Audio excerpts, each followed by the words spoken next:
From the CyberHub bunker and studio, you're tuning in to the CyberHub Podcast. And now for your host and CISO, James Azar. Top of the morning, security gang. Welcome to another episode of the CyberHub Podcast. Tuesday, October 22nd, 2024. A packed show for all of y'all today. I hope you're strapped in, tuned in, ready to go. So much happening around the world of cybersecurity, including, I hate to say I told you so, but I told you so.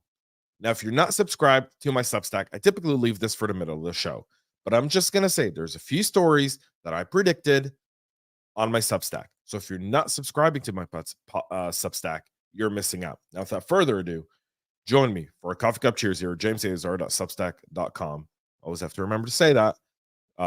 Join me for my double espresso this morning. Oh, look at that. Look at that beauty. Coffee cup cheers. I can feel my audio engineer yelling at me for screaming into the mic. All right. U.S. pharmaceutical giant Johnson & Johnson is disclosing a data breach with not a lot of information about what's going on. Johnson & Johnson did inform the Maine Attorney General's office last week that it had detected a security breach on its network back in August. The company launched an investigation, and obviously they've given out kind of the basic, yeah, we found out, we reached out to third parties, we're investigating, we take this serious, blah, blah. However, here's a few interesting things. One, they're not saying what kind of information was compromised, but they are saying that it was sensitive, considering the fact they're offering everyone free credit monitoring and identity restoration services.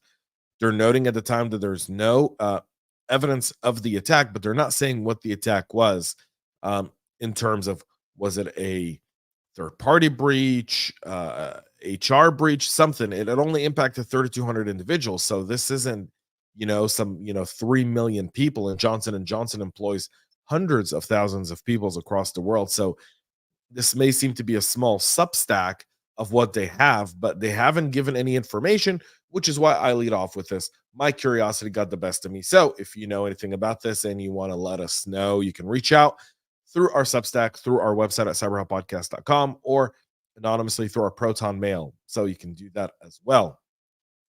We continue with crypto payment services firm Transact suffering a data breach, saying more than 92,000 people had their data accessed after an employee laptop was accessed. The company said that no financially sensitive or critical information was compromised, but did admit, now here's the thing, I love this, sensitive or critical information was, no financially sensitive or critical information was compromised. That's their quote.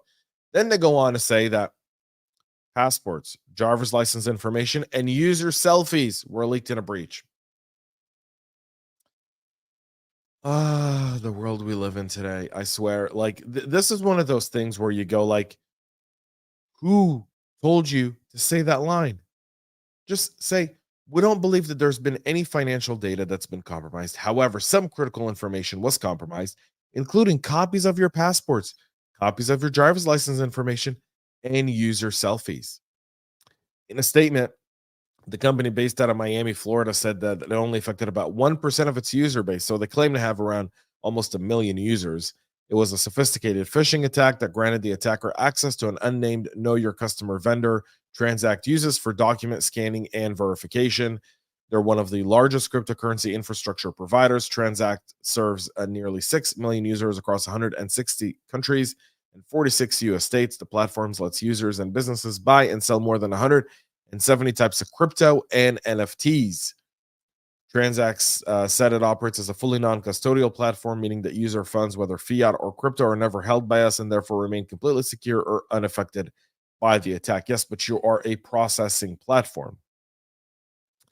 A new ransomware group by the name of Stormus took credit for the theft, claiming to have stolen 300 gigabytes worth of data, including government-issued IDs, proof of addresses, financial statements, and user selfies.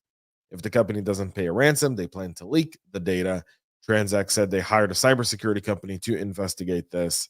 But, again, if you're in crypto, you don't have a CISO. And that's one thing, right? Like, if you're going to do business with a cryptocurrency firm, what I would say is find out if they actually have a security team and don't just believe the trust page. Like, I would actually reach out and be like, hey, do you actually have a security team? How big is it? Like, information I'd want to know. And they may not want to tell me, but at least you know, crypto, like every week or every other week, we're reporting on another crypto company going through an event.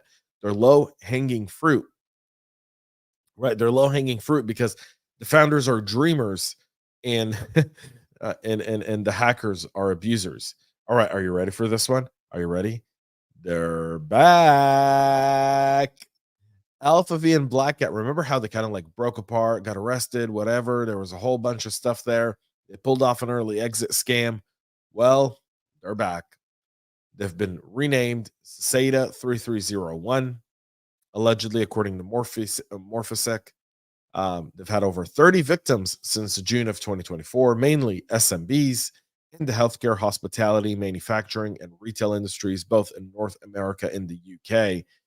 The core characteristics reminisce of Blackcat. It features a well-defined parameter configured interface. It registers a vector exception handler, and it employs similar methods for shadow copy and deletion tampering. In fact, the similarities between the two were observed by IBM X-Force, which notes that the two ransom families were compiled from the same toolset, likely because the new ransomware as a service group has either seen the Blackcat code or are using the same developers. Let me help you both out. Morphosec and IBM X-Force, I know. Get ready. Cybercrime is decentralized and made up of a lot of affiliates. And when some people retire and say, I just made $22 million and I'm done, I'm going to take 10 million and I can live off the interest of 500,000 a year for the foreseeable future and maybe do something small on the side. And I'm just going off.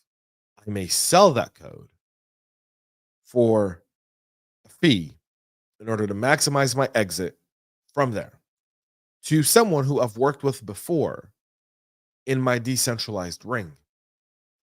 And that's the thing that mind boggles me when I read these analysis. Cybercrime is decentralized. They're not using the same developers. They are the same developers, or they bought the development code. They were likely part of Blackcat. And then when Blackcat broke apart and some of the people actually went away with their exit strategy, these people were like, we didn't make what they made. We didn't make $100 million. We didn't make $70 million. We're still at $3 or $4 million. We want to get there so we can also peace out. And so they buy that, they use that, and they continue to deploy the same TTPs and ISPs because they know they work. They know they work. And that's one thing as cybersecurity practitioners we have to be very, very clear of. These folks understand what works, and they're not going to change their modus operandi when what works, even if law enforcement took it down. Because even if law enforcement took it down, they'll go back in, they'll make the edits within the signature, but they understand how to get in. They understand the whole process, they understand how the whole chain operates. And they go back at doing it. They find other affiliates to complement the work that they need, and then they go out and they do it. According to Group IB, which infiltrated the control panel for SATA 3301, there are only a few major differences between the two. SATA has 6 command line options and no embedded configuration. It's got a different naming convention in the ransom node, and its encryptor requires entering the correct initial activation key to start. In contrast, the access key is used to decrypt Blackcat's configuration. The keys entered on the command line, and SATA 3301 is used to decrypt the ransom node. So again, they've improved on stuff they've done. They've added their own signature. You know, everyone's worked for a boss or a company where they say, I could do it better than my manager. I know more than he does. If they only did this, if he or she only did that, then this would be amazing, right? Same thing applies in cybercrime. Blackcat is back. Be mindful of that. They're operating under a different name as of right now, so SATA 3301, but don't let that twist you. Bumblebee malware, also back. Remember Operation Endgame in May? We've taken it down. It's done. It's back. It's back because decentralized crime is decentralized crime. Just because you took down the infrastructure doesn't mean you took it down the brain. The brain still exists. It's out there. You just took out the way the brain delivers its message. You took out its arms, its mouth, its eyes, its facial expressions, and its legs. But then at some point, the brain's going to find another body to get into. And once it's in that brain, it's back up and operating. Operation Endgame seized over 100 servers that supported multiple malware loader operations like Iced ID, Pickabot, TrickBot, Bumblebee, Smoke Loader, and System BC. However, Bumblebee went silent, but now Netscope observed new Bumblebee activity tied to the malware, which could indicate it's coming back. That's right. The whole way we address cybercrime by taking down the infrastructure is flawed. It's a Western mindset, and it's a flawed Western mindset. We have to go after the people and not only the infrastructure. We have to punish the countries that host this. We have to go after the companies and sanction the companies that allow this activity to take place in their environments. And if we do that, then maybe then we stand a little chance of actually succeeding. Maybe. So Bumblebee is back. Keep that in mind. Let your security operations people know Bumblebee is back. Those TTPs and IOCs are all the same. DLLs, everything is still there. It's back up and running, and it's running in memory. All right. JamesCesar.substack.com. You can find all the latest, including my article on decentralized cybercrime and how I break it down. So go check that out there. You can subscribe for absolutely free. And if you love our work so much, I write exclusive articles for paid subscribers. You can do that there as well. You also get a cool mug when you subscribe, like our espresso travel cup. Really cool. So the Justice Department indicted a chief executive of a data center company on Wednesday over allegedly fake data center audit used to win business of the U.S. SEC. Deepak Jain, which was the chief executive of an unnamed IT services company operating in Maryland, in Beltsville, Maryland, created an entity called Uptime Council, and he used that entity to falsely certify the data center he provided to the SEC with a Tier 4 rating, the highest available for assessing availability, redundancy, reliability, and security, according to the DOJ. The SEC said it experienced problems with cooling, power, and security at the Beltsville data center from 2012 to 2018. Those were areas of the certification letter Jane allegedly drafted on behalf of Uptime Council granted the Tier 4 certification to the data center. The SEC required at least a Tier 3 to contract with the company. The SEC paid Jine over the course of their business over $10 million. Federal contracts over that time period of the amount was awarded to a company by the name of AINet, a Beltsville company specializing in data center services.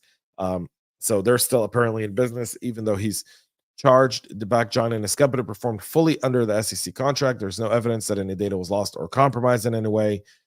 Steve McCool, who's his attorney, says he's an innocent man who looks forward to confronting these charges at trial.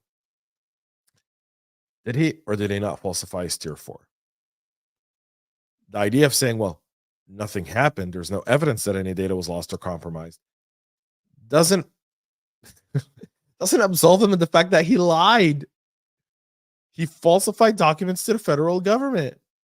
All right. So, like, it's not going to raise a whole bunch of alarms, but it just lets you know that when you see a cert from someone, just question the source of the cert. I mean, really, this falls at the heels of the SEC. Who is the council that certified this? Do we know them? And if we don't, let's research them. Maybe pick up the phone, call, ask around, and then maybe would have found out. Maybe. Just saying, that's out there. Shocking news this morning as Sophos plans to acquire SecureWorks for an all-cash deal worth $859 million. And that's to turbocharge its threat intelligence detection and response. The Oxford, UK-based platform security vendor will combine its MDR with the hometown SecureWorks. Literally, their offices are minutes from where I am. There's SecureWorks XDR, SIM and identity detection and response capability, creating a new giant in this field. So Sophos and SecureWorks together can actually put out a fight against CrowdStrike, that could put up a fight against Sentinel-1. So all in all, both companies here coming together. SecureWorks offers an innovative market-leading solution with their target Tagus XDR platform, according to Sophos CEO Joe Levy, who said in a statement, combined with our security solution and industry leadership in MDR, we will strengthen our collective position in the market and provide better outcome for organizations of all sizes globally. All in all, this is huge. Consolidation in the market is big. VMware, for their end, seemed to be struggling in patching an SD code execution flaw in its vCenter server platform for the second time. The virtualization tech vendor pushed a patch to cover a remote code execution vulnerability that was first documented and exploited at a Chinese hacking contest earlier this year. VMware determined that the patches released on September 17th didn't fully address CVE 2024-38812. The vulnerability is described as a heap overflow in the distributed computing environment or remote procedural call. It has a CVSS score of 9.8. So now there's a new patch coming for this. We'll see if this one actually does that. The small island of Cyprus, an island I personally very much enjoy, defended against a massive critical infrastructure attack targeted by a bunch of pro-Palestinian groups that were looking to take away the small island's ability to be able to have access to its banks, airports, government websites, and facilities. The first warning against Cyprus emerged last week following statements on the dark web and Telegram by groups like the Lulz Sec Black, Moroccan Soldiers, Black Maskers Army, and Anonymous Syria. The groups claimed that they would compromise Cypriot agencies to punish the country for its support of Israel. You know, that's a great way to win allies, by the way. If you don't agree with my way of massacring people and doing everything I do, I will attack you. You better conform. There we go. So Cyprus, who's been fairly neutral in this because they do, on the island of Cyprus, believe it or not, there are Israelis and there are Lebanese people, and they live alongside each other in perfect harmony on the island of Cyprus, which most of the island is Greek, and then the northern part of the island is Turkish and under Turkish control, by the way, and the other part is part of, they speak Greece and Cyprus. It's just a beautiful little island. Like if you've never been there, it's great to go there in the summer. Just a beautiful, beautiful place. Amazing people, beautiful people in the island of Cyprus. I used to love going there, spending weeks on end on the island, just absolutely loved it. And again, this attack on Cyprus has, again, the only reason they're attacking Cyprus and the Cyprus airport is because so many airlines have canceled flights to Israel, and Israeli airlines are essentially running. They're saying, hey, get to Cyprus with British Airways, with however you can get to Cyprus. Get to Cyprus, get to Larnaca, and then from Larnaca, we'll fly into Israel. And Israel is pretty much El Al and Israel, the two Israeli airlines, are essentially running shuttle services of large jets, the 30-minute flight from Larnaca to Tel Aviv. That's why they're going after Cyprus. And that's really the only reason. So there's that. And finally, our final story of the day is the FBI and CISO on Tuesday released a product security guide for the technology sector, looking for public comments on how to make software and related products more resilient against malicious hacking. The call for information and feedback is December 2nd, and you need to do that on the Federal Register website. So go check that out. The link will be in the show notes and on our Substack, and provide them with your feedback on kind of the framework they're doing. They do take that feedback seriously from what I've seen, and it does help. That's it for our show this morning. We'll be back tomorrow, 9 a.m. Eastern, live with all the latest and greatest. Until then, have a great rest of your day, and most importantly, y'all, stay cyber safe. We love feedback, so make sure to connect with us on social media and subscribe to our podcast on your favorite podcast listening platform.